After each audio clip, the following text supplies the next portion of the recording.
আসসালামু আলাইকুম। সুরমা মাছ খেতে আপনাদের কেমন লাগে? আমার কাছে সুরমা মাছ খেতে মোটামুটি ভালো লাগে। তবে সবচাইতে বেশি ভালো লাগে সুরমা শুঁটকি। দাম যত বেশি হোক না কেন হাসব্যান্ডের হাতে পায়ে ধরে হলেও আমি একটা সুরমা শুঁটকি কিনি।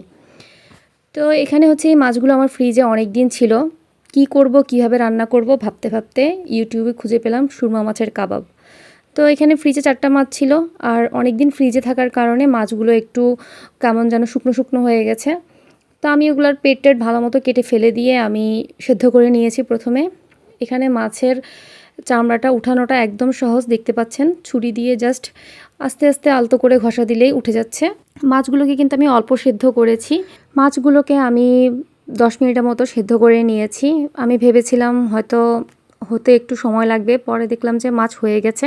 সুরমা মাছের গায়ে কিন্তু ছোট কোনো কাটা নেই, মাঝখানে বড় একটা কাটা আর দুই সাইডে হচ্ছে চিকন চিকন যে কাটাগুলো থাকে ওইটাই। তো এগুলো বাছাই করা খুব সহজ। এখানে আমি মাছকে বেছে নিয়েছি, মাছের কাবাব বানাবো এই জন্য।